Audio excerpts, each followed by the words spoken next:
Hello and good afternoon, good morning, good evening, or maybe even good night to some of you, because you know what? We're all over the world nowadays, right? That's a beautiful thing. And welcome to Conversations with Geoff. And boy, we have a treat in store for you today. Obviously, you know this, but this is one of our recorded sessions. So please, please, please make sure you get comfortable. You invite your family in, right? You share this information with everybody you know because you don't want to miss our guest coming up. I mean, this gentleman is just killing it in all kinds of ways. So just like always, when you get the time, schedule it in. Make sure you bring your notepads, take a lot of notes, and let us know how we helped you in that session. If there's something else you'd like to know about from that session, as always, drop it in the chat, and we do our best to make sure we get back to you because as our mission at Conversations with Geoff is about empowering, inspiring, and encouraging folks to change that conversation going on with themselves about themselves, right? The power of the tongue. Think of a ship, large, massive cruise ship, right? And the direction nowadays is a little different. Let's go all the way back to maybe when they first started building these larger ships, right? They had a little small rudder at the bottom of the ship. And that's what guided that ship through all types of waters, all kinds of things. When they set sail, they made sure that rudder was going in the direction that they needed to go. And our tongue is our rudder. And what we say about ourselves out loud, what we say about ourselves to ourselves behind the closed doors is how we're going to be, how we're going to feel about ourselves. And the nice thing about it is we can change it overnight, right? And obviously the things outside, hey, the news and all those other things, we talk about it all the time. I know everybody wants to stay in touch and understand what's going on in the world. I get that. But everything in balance. Because the most important thing that we can do for ourselves every day, go to bed at night, be grateful for what we had, be grateful for the next opportunity. And when we wake up in the morning, we have two choices because there's two conversations going on. We talk about it all the time here with Conversations with Geoff, right? You have two roommates. The voices in our head. Oh man, where's this snooze button? I can't find it. Or I'm grateful for another day today. I know I have another opportunity to be my best. I choose to be happy. I choose to enjoy this day. And I choose to hit the reset button if things don't go the way they need to go. And that takes effort and that takes time. And you're going to hear about a gentleman later on that I'm going to bring to the stage that has been through all those things, man. It's a phenomenal person, right? So you guys know the drill. Check yourself in the morning, check yourself during the day, and check yourself before you go to bed at night.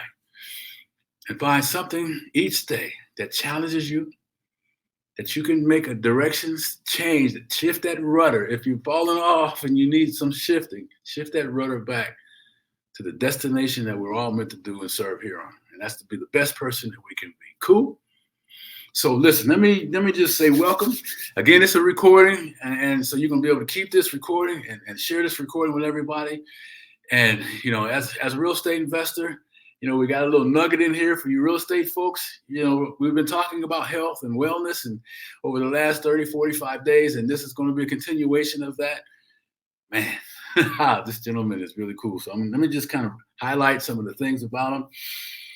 Our next guest coming up is a very humble gentleman, right? When you talk to him, it's like, man, you got all these things and you're just an ordinary guy and a powerful message. And I really appreciate that.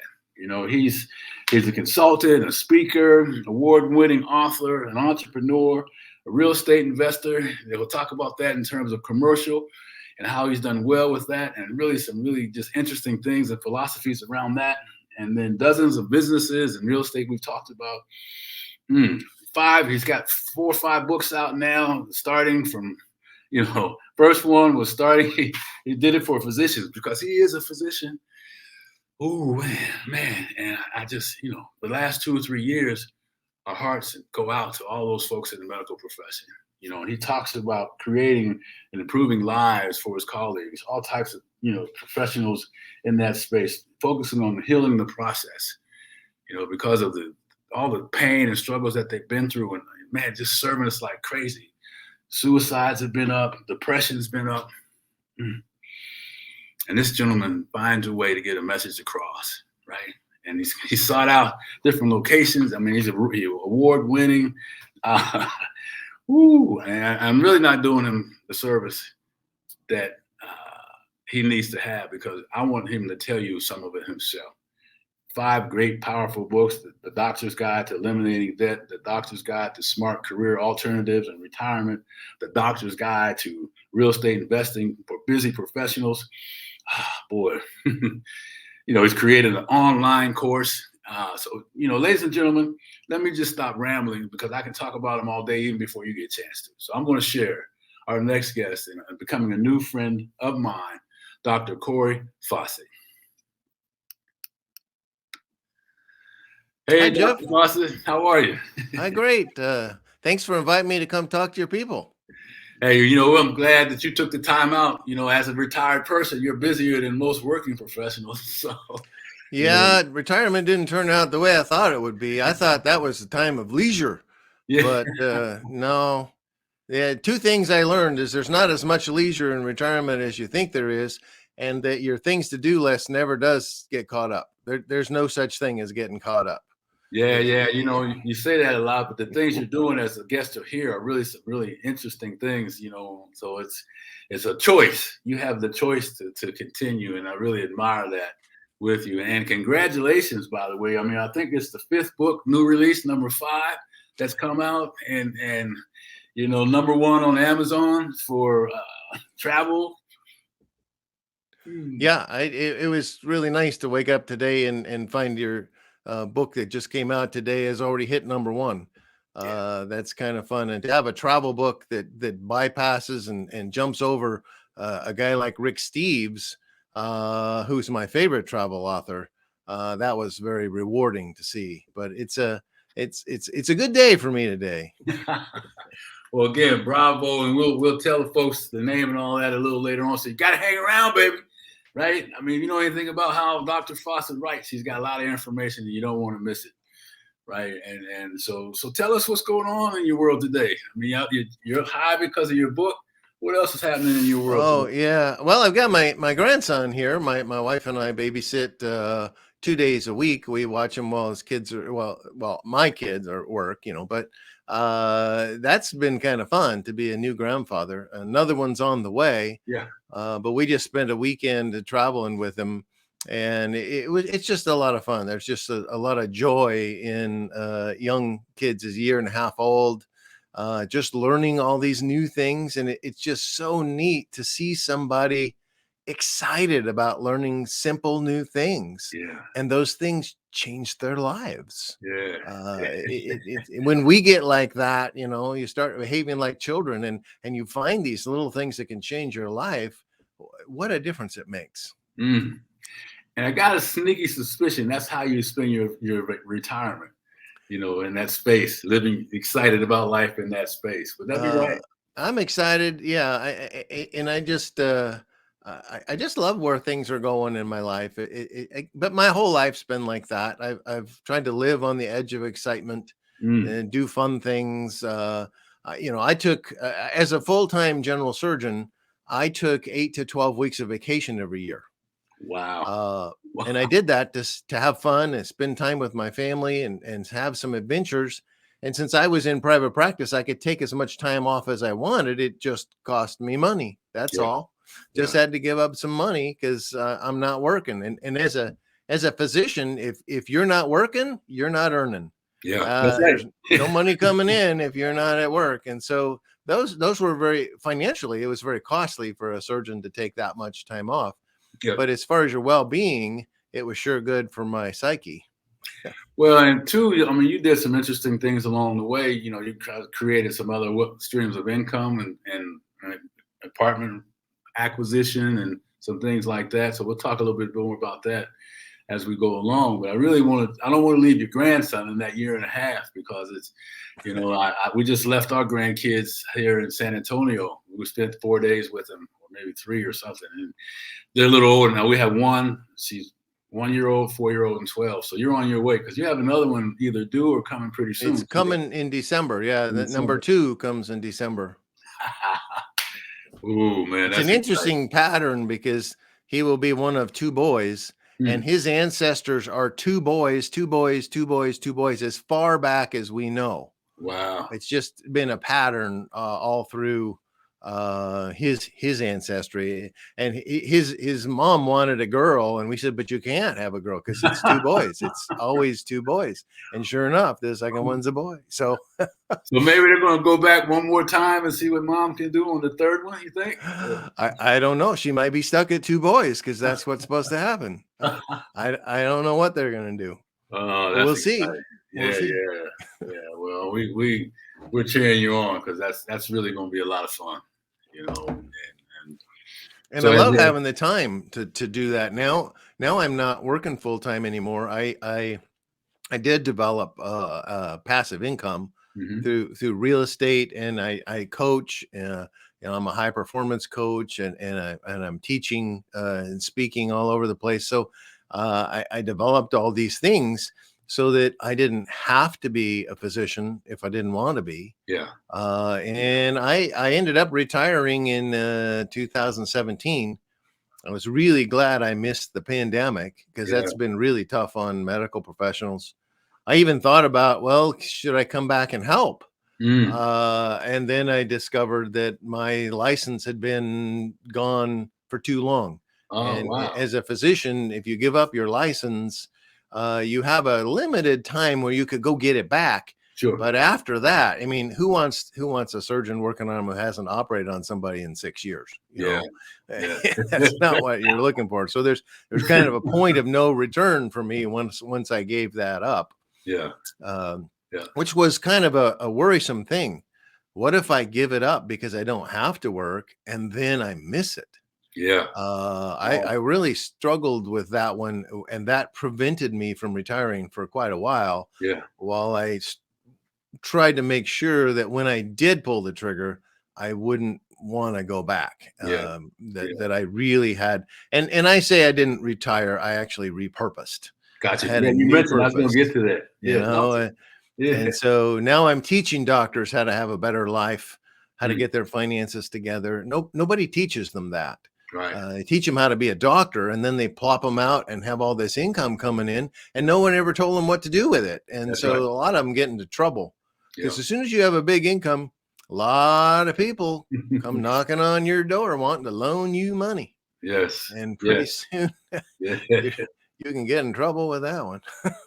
Well, yeah, I know that because my brother-in-law is a physician, and my sister's in nursing, and medical professionals around our family, and I see all of what you're saying happen in that circle. And so you providing wisdom, financial wisdom, and experiences that you've done to diversify your income.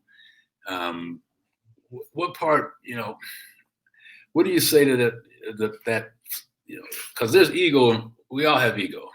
Right. And certain professions have more ego than others based off of what people say. And when people are in trouble and you can see them and they need help, how have you helped those folks that, weren't as maybe easy or ready to embrace open change? Yeah. One of the things that I learned early on was just because you see somebody who needs your help doesn't mean you can help them. I mean, early on, I was saying, "Hey, let me help you," and that was usually met with a big no. There's not, I know what I'm doing. I'm going to be fine. It's like, well, okay. And then, it took a while for me to learn. Never ask someone if you can help them in the financial realm or their life realm. Wait for them to ask you, and if they ask me, then usually I can make a big impact in their life. But me going after them and saying, I can see you have this problem, let me help you with it, it just doesn't work. And and so now with multiple best-selling books, people will read the book, it resonates with them, and then they contact me saying, can you be my coach? Can you help me through this thing I'm trying to do? And then those people have great results because they're motivated.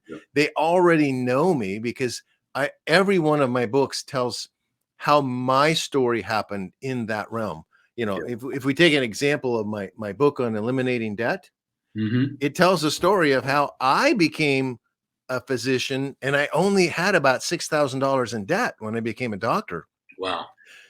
When I became, practicing, Yeah. I had paid off my debt during residency, and then within a few years, I was $500,000 in debt. Mm. And decided, no, wait a minute, this is not what I signed up for. This is not working right. And so then we set out to become debt free. Yes. And in 2001, we made our final house payment. Yeah. And we're free of debt and have been so ever since. Mm. And so we have, with no personal debt, it really changes your life. Yes, sir. You need so much less money saved up to retire. Mm. You need so much less money to get by each month. Yeah. It just really changes your perspective when you stop borrowing money and buying stuff you can't afford.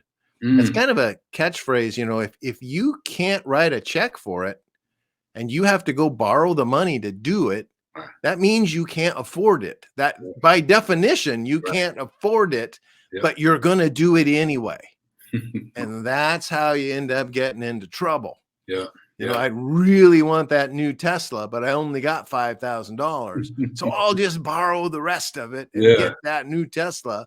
And then you're sorry off. And about 6 months, the new Tesla kind of wears off. And now you got payments. And those payments are going to last a long time. And the payments are what start getting at you now. Yeah. And you lost all the joy that was happening. So. Yeah. But I usually tell my story about what these things, because I write about stuff that I personally know. Yes. I lived through it. Yeah. This is what I learned. Yeah. I don't want you to make the mistakes I made. Yeah. Let me help you.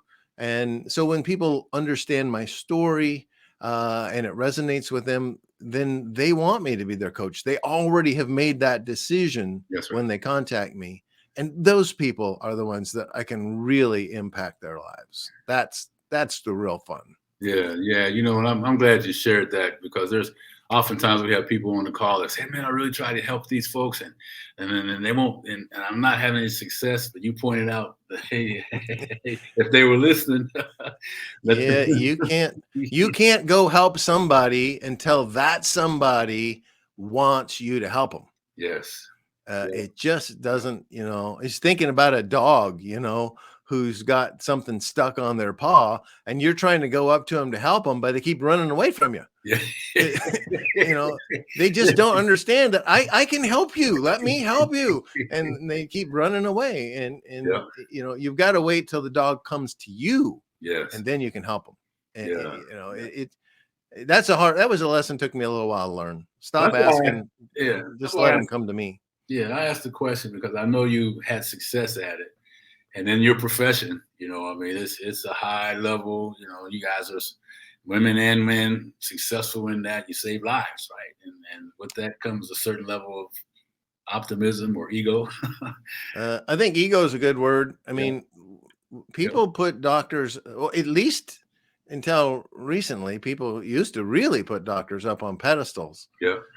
Lately, there's been a lot of political mumbo jumbo that is trying to knock that down. But they're still doing a great thing for the society. They went through a lot of trouble to become a physician. I used to tell people, if you count kindergarten, when I graduated from high school, I was halfway done with my training to be a doctor. Yeah, halfway. That was halfway. 13 years more after that was what I had to put in to begin practice. So the doctors, they really put in a lot of effort just to start helping you. And so, it was a great profession. And I did not leave medicine because I didn't like it or I wanted out. I practiced medicine for 23 years. And I had always planned, age 50 was my target retirement date. Even in medical school, that's when I was planning to retire. I had so many other interests in life. Yes. I didn't want to do the one the whole time. And I thought I will do that till I'm 50. And then we'll see where else I'm going to go. And I actually ended up pulling the trigger at 54. Okay. My real estate had developed to the point where I had enough real estate income coming in passively to take care of me for the rest of my life. So I didn't have to work at 50, Yeah. but I wasn't ready to give up being a surgeon. I really loved it. And it took me 4 more years of winding down my practice slowly, Mm-hmm. kind of going to part-time and just slowing down until I was ready that I could let go of that life and move into the next one. So were you at that point, were you in that space where, I didn't mention it, but part of your desire to help folks, working in the rural areas and making sure that there was some services around that and kind of creating, um, supporting the industry? Yeah. People The last 3 years of my practice were spent as what's called a locum tenens doctor. Yes. And that's where you go in and give somebody a break. It's kind of like being a substitute teacher in the teaching world. I picked to go to small towns that only had one general surgeon in town. So that guy is on call 24/7, doesn't really get a break. And so I wanted to go in and give them a break. And so for 1 week, I would take over their business and let them have some time off. And I'd watch it for them for a week. And that was really rewarding because every time. So my town had 10 general surgeons. So, they didn't really need me there to get by. But these towns that had only one surgeon really depended on that one person. And so I got so many thank yous from people. Thank you for helping him out so that he can keep working. And thank you for giving him a break. And it was just so rewarding to get people tell you thank you for what you do. And I did that for 3 years. Yeah. Okay. And did you have just a circuit that you hit, or was it just anywhere and everywhere? I started out by just doing places that I could drive to. And that I already had a license in those states, Washington, Oregon, and Idaho. And so after a little bit of time, people would keep saying, well, could you come back? And so one company that had 2 of these hospitals in their portfolio said, listen, we would like you to stop bouncing around all over. Why don't you come to ours every month? You take care of this guy in that town for this week, and then next week go take care of the other guy in the other town, and then take a couple of weeks off, and then come back and do it again next month. And so I settled in to just helping that healthcare system with those 2 little hospitals. So I worked 2 weeks a month, and then and they ended up giving me a place to live there. So I had a little house in each of those towns. And so basically I just bounced between 3 homes. And then while I was at my home, we didn't stay there much. We took off traveling. So I was just never home for a while. And that's a whole nother set of problems. When you're not home much, the stuff in your yard keeps piling up, things to do to fix stuff around the house.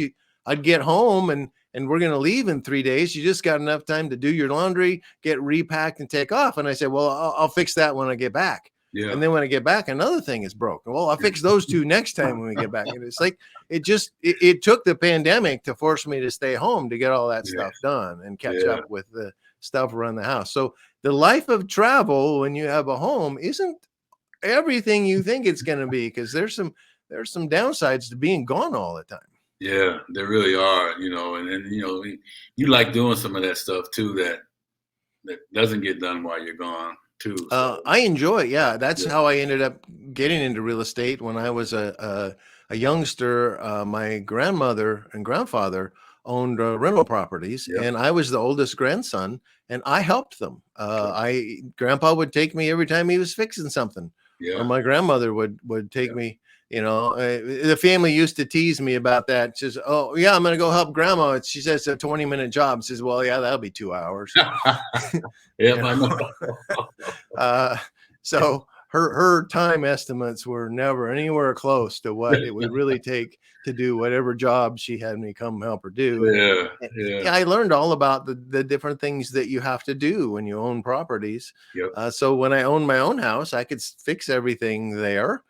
And then when I owned my rental properties, and today I own 55 doors, and I owned them and managed them, and there just about wasn't anything I couldn't fix if I chose to. I had a maintenance man take care of things, but I watched over his shoulders, and sometimes I did it myself because Yeah. it was fun. It was, Yeah. as a physician, that's a nice change of pace. Yeah, I bet. It's something different Yeah. to do. And as a surgeon, I'm a fix-it man anyway. Yeah, So I right. like to fix Yeah. stuff in your body, and then I take a break and go fix something at one of my apartments.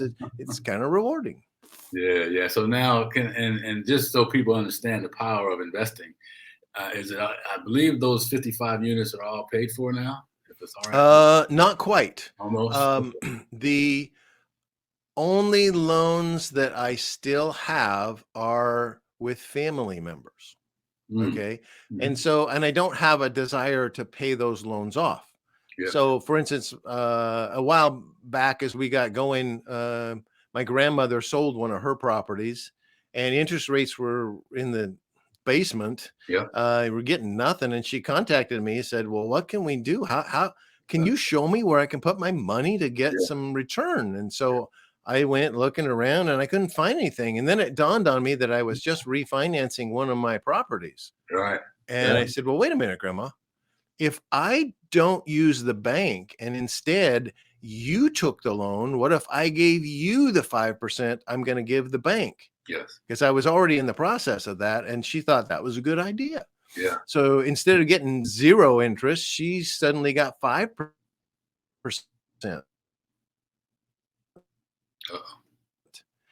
Just comes in all my properties that came from relatives that wanted a better return than they could get.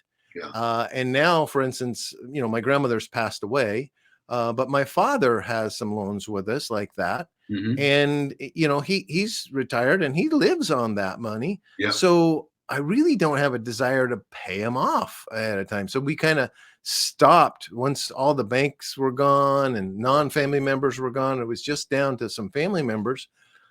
We've decided that we'll let them have the loans as long as they want it. If Man, interest that's rates go up again, they're going to say, hey, you're paying me 5, I can get 7 here. Okay, then I'll pay you off. Yeah. And then they can go get 7, so Yeah. it's still a win-win deal. Yeah. Yeah. So that's where we stand today. I have no personal debt, Sure. but my real estate business has some mortgages still on the property that are all owned by some family members. Yeah. And the nice thing about that is someone else is in charge of paying that debt down. So, Oh yeah, I love that part. Yes.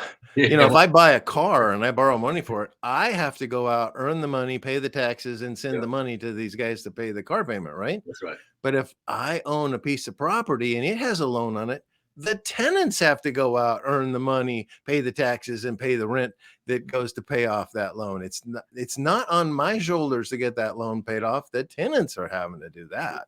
Tenants I are love doing that. Yeah, you're getting the appreciation, taxes. I mean, we can talk the whole. I get so many benefits and they're paying for it. Yeah. So it's like, why isn't everybody doing this? I never could figure that out. If I tell people, this is very Mhm. interesting. If I tell people that I am a surgeon, I get all these, wow, so cool. You save people, that's a Yeah. neat job, it's great. I get all these pats on the back. Okay. Not one person says, oh man, why would you want to be a surgeon? I mean, people dying on you all the time and you get called in the middle of the night and you're going to miss your kid's soccer game. I never hear any of those things. I only hear the positive stuff, right? Yeah. But if I tell them I'm a landlord, and nobody says anything positive to me. They say, oh, why would you want to be a landlord? You're going to have to fix toilets in the middle of the night. And who wants to go get something done on Thanksgiving Day? Oh, yeah. Tenants are going to tear your place up. So if I tell them I'm going to be a doctor, they only tell me great positive things about that. If I tell them I'm a landlord, I only hear these terrible things about it. Isn't that crazy? Yeah. I don't get it. And yet here I am. I know what it's like to be a landlord. Yeah. It pays all of my bills, whether I'm working or not, whether I'm in town or not. And yet they're griping about the fact that my maintenance man might have to fix a toilet. Yeah. My wife and I walked across Spain with our backpacks. Yeah. We were gone for 2 months. Yeah. 2 months we were gone. Yeah. And you know what? The real estate checks kept getting deposited. Kept getting there, baby. I mean, how bad was that for me? It was so rough to keep making money while I'm in Europe hiking around with my wife. Yeah. We walked the Camino de Santiago, and we walked 450 miles across Spain. Yeah. And at the same time, back home, my real estate was just taking care of itself. Money was getting deposited in the bank. Yeah. And all I had to do was take my ATM down to that Spanish bank and stick it in and get some money out. Cha-ching, baby. And keep walking. And I don't understand. Everybody else in my family saw my grandparents do this. Mm-hmm. When my grandfather died, my grandmother didn't have to get a job. She lived off the money coming in off of her properties. And yet no one but me followed in her footsteps to become a landowner. Yeah. They all saw it, but they all saw the bad things only. Yeah. Yeah. And when I told them I'm going to be a doctor, they all saw the good things only. Yeah. It's funny. They don't mention you got to stay up all night and you're going to miss all your kids' stuff. And you're going to be in school at least a quarter of your life. You're going to be in school forever. Forever. 26 years of schooling, if you count all the way back to kindergarten to do 26. this. Yeah. Nobody mentions that. You don't need any schooling to become a landlord. You can get a book. You can get my book, How to Do Real Estate Investing. You just get that book. It shows you how to do it. You go out and buy your first piece of property. I had to do 26 years of training to do this other one, and they think that's a great thing. It doesn't make sense how people think about that. But that's the way life is. It's the way life is, and how when we train, what we hear, we repeat. Oftentimes, not paying attention to what it really says. That's so true. You hear the real estate gets a bad name because of the reluctant landlord. It's a section in my real estate book. The reluctant landlord is the person who owns a property, had to move, and they couldn't sell it. Yeah. So instead of selling it for a loss because the market was down at the moment, they decide to rent it out. Good idea, right? They don't know anything about renting out properties. They didn't buy this property to be a rental. And guess what? It didn't go well. Yeah. And then they're running around telling everybody how stupid it is to invest in real estate and yet, wait a minute. You aren't the person who should be teaching anybody what real estate's like, because you don't know how to do it. That's right. That's why you had trouble. That's right. And so that guy's out telling everybody how terrible it is. And us landlords who are living on our money are out spending the money, and we're not running around telling everybody how good this is. So there's kind of an imbalance, and people get the wrong impression that it's a difficult thing to do real estate. Yeah. And it's really not. Really if you think investing in real estate feels like a second job, well, that's because you're doing it wrong. Yeah. It shouldn't feel that way. They call it passive income for a reason. That's right. And you should be able to walk across Spain without your real estate even knowing you're gone. That's right. That's how it should be. And I developed a course to teach people how to automate your real estate so that it will take care of itself. Yes. It's not you who should be answering the telephone all the time. That's right. There's people for that. That's right. That's right. Well, we should kind of schedule just a session around your book. If you'd be gracious enough to do that at some point. I'm asking ahead of time. I'd be happy. Which book? Which one are you talking about? Yeah, I want to make sure it's the real estate one. The real estate book. Okay, the blue one. The blue one is the And also, Doc, to kind of tie in. Let me see, because I made a circle around it. The smart career alternatives and retirement. That one's the red book. That's smart the red career alternatives and retirement. Yeah, they all have this doctor theme. They got this prescription pad on there, teaching you my new prescription for whatever you needed to learn. And eliminating debt. So there's a couple of them on there, because I know we have listeners that are in your profession or in real estate or want to get in real estate and don't know how. And you talked about putting people's money to work. Using other people's money with your. When I figured that thing out with my grandmother, I realized when it was done, I just signed some papers and I transferred $26,000 a year from the bank to my grandmother. Yeah. $26,000 a year. Her income went up because I signed some papers, and my income stayed exactly the same. I was going to pay 5% interest no matter what. Yeah. for that deal. Yeah. And it was much nicer to give it to my grandmother Yeah. than to give it to the bank. To give it to the bank, and then if you choose, when hopefully she's around for a whole lot longer, but whenever she is, and that money can be placed, you probably have arrangements where that money may go or how it's handled at that point. So I mean, Well, really, that stuff got inherited by her children when yeah, she passed away. So they inherited those notes, and yeah, yeah. and some of them have asked for it to be, they had some, I'd like to use that money for something, and they asked to be paid off. They got paid off.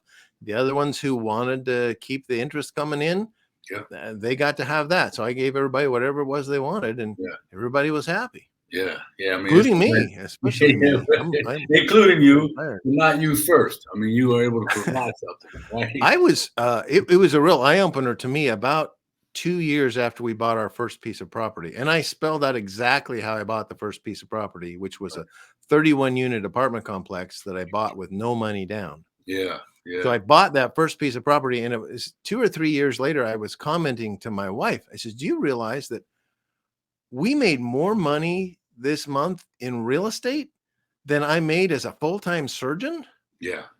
And I only was working. I was managing I was managing 65 rental units, and it took me about 10 hours a month to do that.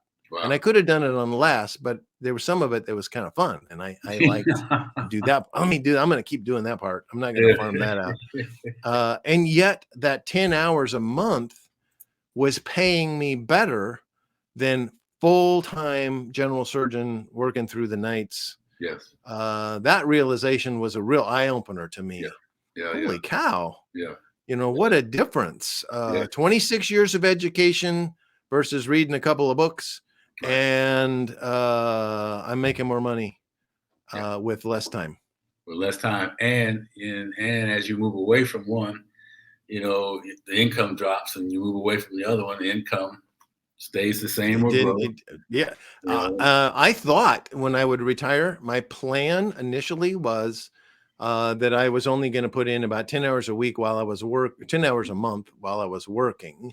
Yeah. And then when I retired, I'd have all this free time, and then I would start doing all the painting and all the repairs, because I liked kind of doing those, that I would do those in my retirement. Yeah. The reality was, when I retired, I wanted to travel. There you go. And it's very hard to paint that thing on a cruise ship off the coast of Brazil. So I had to change my plans, and I just fully automated everything. And I don't do anything really with the property anymore because I wanted to travel. And I didn't see that coming. I thought I would be doing like my grandmother and fiddling around with it in my retirement years. And my retirement years turned out different than I thought. Well, you eliminate the money problem and the money challenge, and then your choices change. Yeah. In fact, interestingly, this month I'm going on to two conferences in September. Mm-hmm. And the first time in my life, I'm 60 now, and for the first time in life, I actually purchased first class tickets on the airplane. I just drove across the country on the train in a first class sleeper car. Yeah. I thought, well, that was kind of nice. Yeah. So I'm going to try out the airplane. I'm going to try it first class. I've been saving money all my life, and now there's more money than I can spend. And I'm thinking, I'm still saving it. Well, wait a minute. When do you start spending all that stuff that you saved up, And right. So I kind of got that realization that, why am I not flying first class? Yeah. There's more room up there. Those guys get on first. Those guys don't get on at the end and have no place to put their carry-on bag and have to have their carry-on bag checked. They're on and settled. They're already sitting down having a drink while I'm still figuring out what to do with my carry-on bag back in the back of coach. And so I think I'm going to like this.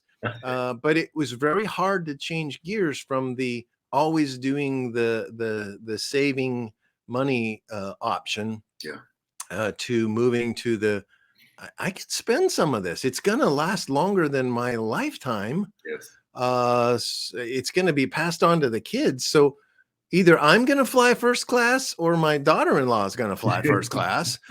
Somebody's going to fly first class. It might as well be me. May as well be you, Doc. But you know, it's funny you mentioned that because I want that little transition between and is there some level of feeling deserving of that in there too, or just that This train? was a hard transition Yeah, because yeah, we've lived a fairly frugal life for our entire lives. yeah, And to suddenly swap to I can buy the more expensive one and it doesn't matter, to go on a vacation and not even think about what something costs. yeah, I want to go to that play. Let's get the good tickets down yeah, up front. yeah. Yeah, they're more, but that's where we're going to enjoy the play better than the one way against the back wall where Yeah. you need the binoculars With to the see. binoculars, you're looking in like that, right? You know, it's such a difference, and it's very hard to change gears. Yeah, Years and years and years of training, you have become habituated to yeah, saving money and getting your best value. yeah, And then you're going to switch over to, okay, now I'm going to live on that money. And it turns out I way oversaved yeah, because I didn't count on having a part-time business in my retirement years that right. actually made money too. Yeah, yeah, I didn't count on, if you'd asked me 10 years ago if I was going to have a best-selling book, I thought you would be nuts. I don't write. No, I'm not a writer. And yeah, now my 6th book just came out yeah, today. And yeah, I would have never imagined that. And yeah, that's more money rolling in too as books sale. yeah. And so it turns out I have way more in retirement than I ever dreamed I would, yet I was still living as if I was saving for retirement. Yeah, yeah. That's why I asked But the question. There's a I shift. saved already. I'm done with that. Yeah, I don't put it. So I have a new business, and a lot of people fault me for not putting money into my retirement plan from my new business because I can get a tax write-off for it. yeah. But the thing is I'm not saving for retirement That's right. anymore. Instead of putting the money in there, let's pay the taxes on it and go buy a first class ticket There you go. because I'm not saving for retirement Yeah, anymore. I've yeah, done that. yeah, And people don't get that. They're still in the saving money for retirement mode like I was. yeah, And it takes a while to make that transition that you're now spending the money yeah, that you saved all those years for. yeah, And yeah. if you don't spend it, then you wasted all those years saving it. That's right. Ooh, ooh, ooh, You ooh, know, ooh. what did you save it for if you're not Yeah, going to use it now? yeah, And so I'm making that transition. And yeah, I've been retired for 5 years, and I'm just now buying my first class ticket. And I've flown a lot in those times, but yeah. it's a hard transition. Well, I asked that question because I talk to people a lot of times that had, you know, in your situation or, just not sure. And then I see them a couple years later and they're like, oh, thank you. I'm glad I had that conversation and, embracing that, And so as we wind down, Doc, I thank you again for the time here. And I wanted to make sure that we gave you a couple minutes to showcase your most recent book number 5, I think. Number 6. Number 6. Book Okay. number 6. Number 6. And we talked just a little bit about it. We teased them at the beginning. So why don't you take a minute now and just give a quick review of the book. And congratulations again for Thanks. I'd love to hold one up to you, but it's a bestseller. I don't even have one yet. You don't have one. It just came out and they got to send one to me. And I don't actually have one in my hands yet. Yeah. But the book is called A Guide to Loving Your Timeshare. And when I went to do this book, I realized there's a bunch of people in the finance world that are just going to come down hard on me because they're all talking as if timeshares are the devil's tool and you have to sell yourself to the devil if you buy a timeshare. And it was a terrible thing to do. And every time I heard somebody say that, I kept saying, but that's not true. I've been using my timeshare for 30 years and it is super economical and I get super nice stuff. Yeah. Like the article coming out on my blog on Thursday shows this year I own 1 timeshare week. This year we went on 8 timeshare trades, 8 weeks of timeshare with the one I own, and I still can get more. And my average cost per week is $311. That's amazing. Anywhere in the world, right? Anywhere you want to go. Motel 6 costs more than that Yeah. per week. Okay. And I'm staying in 5-star resorts with 2 bedrooms, 2 bathrooms, a kitchen, a living room, and all these amenities. And so I kept seeing this over and over. People would bash the timeshares, and I'd say, but that's not true. And once you really know how to use your timeshare, you can spot those people because they don't know what they're talking about. Yeah. They'll say something like, oh, you don't want to own a timeshare because who wants to go to the same place every year forever? And I'm thinking, but that's not true. Yeah. I own a timeshare and I've owned it for 30 years and I have never been there. I've never actually been to my timeshare. Yeah. There's more than 4,000 other timeshares I could trade to, and I haven't used them all yet, and I'm still working on it. And so why would I keep going back to that one when I could be going all over the world on this really cheap rate? And so I kept seeing people say bad things that weren't even true. Yeah. And no one was standing up. It was kind of like the book, The Lorax, Dr. I speak for the trees. No one was speaking for the timeshares. And I interviewed a bunch of the final chapter in the book is quotes from people I interviewed around the swimming pools. Wow. And I just walked around the pool with my little recorder and says, hey, I'm writing a book on timeshares. And the first thing they always asked me was, are you with the resort? Yeah. I said, no, I'm just a guest here, just like you are. And I happen to be writing a book on the positive aspects of timeshares. I want to know if you could tell me, what do you think about timeshares? How awesome is and that? These people would just spill their guts. And they kept saying, nobody's out there telling people how great this is. They're just, I think that, and I asked the final question, I asked every single person was, do you think you got value for your purchase? Yeah. Every single one, 100% said, yes, this was a great value. And yet that is not the message I heard on the blogospheres. People are saying it's so expensive, it's terrible. And I ran into one guy and he wasn't actually a timeshare owner. He had rented his through hotels.com. And he was paying $320 a night for his. And I said, I can't remember what the number was. I think it was like $68. Yeah, I'm paying $68 a night. And he's like, what? I'm a timeshare owner. It cost me about $68 a night to be here. And it was costing him $300 and something a night to stay in the same place. And he thought he had a deal until he heard my deal. And then he said, maybe I should look into owning a timeshare. And so I know I'm going to take a lot of flack from the other financial people because they don't know. They just don't understand. They're just repeating the things they heard other people say. Just like the reluctant landlord. There you go. They don't know what it's really like to be a landlord and to own it and do it right and make it a passive income. They think they have to do everything themselves and answer every phone call and you don't. And when you learn to do it right, it is incredibly powerful how that passive income can change your life.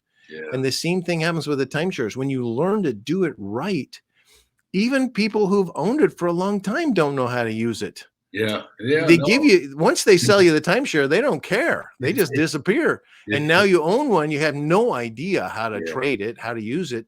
There's 28 separate tips in the chapter on how to get the most out of your timeshare that will give you great use of your timeshare so you can get super cheap timeshares like mine. Well, I need you to send that book because my wife and I are recipients of my sister and her husband. They have timeshare and they're on the pro side, and we recognize the power of it. And it was nice enough for us that they had. You read the book and you can learn the tips and tricks of how to get most out of your sister's timeshare, and get that working. I mean, a lot of people don't realize that just because you own 1 week doesn't mean you only get 1 week of vacation. That's what would happen. That's what would happen if I went to my own place. I own 1 week and I go use it. Okay, I just got 1 week. It's gone. That's it. That's But it. if I trade it around and I Yeah. look for value trades, Yeah. I could get 20 trades out of that one thing. Yeah. It's amazing. It's amazing what you can do if you know how to milk the system. So go get the And book. Go get out the there. book, and you too can find out what happy timeshare owners know That's right. that the unhappy ones don't. That's right. And How what a way come to they're so travel. happy? Yeah. And the way to travel inexpensively in a time like this where we all need to go treat ourselves. Yeah, and I'm loving treating myself to this Yeah. traveling stuff. But yeah, if you want to get more information about stuff like that, you can come to my blog. It's free Yes. at financialsuccessmd.com. Okay. Or if you have questions, you listen to us talk today and I said something stupid you thought and you wanted to talk to me about it, well, email me, md@financialsuccessmd.com. Just send me an email and I respond to all my emails. So far, I haven't been inundated with so many that I couldn't respond to them. Yeah. But yeah, follow my stuff. If you need help with stuff, I do coaching. I've got some online video courses and 6 books, and I'm speaking at different conferences. I'll be at a real estate conference in September, speaking on how to make your real estate passive. Yeah. There's lots of opportunities to learn about this stuff, and you don't have to keep going and playing in the dark. Learn from somebody else who That's right. already did it. That's right. That's right. I mean, and that's a great way to wrap it up and close it. Because that's why we bring folks like you here to Conversations with Geoff, Doc, to be humble in your experiences and have impactful and empowering messages. And today was just a dynamite session. So I hope somebody got helped by what we had to say today. Well, nobody else did. I know I did. I got some notes here.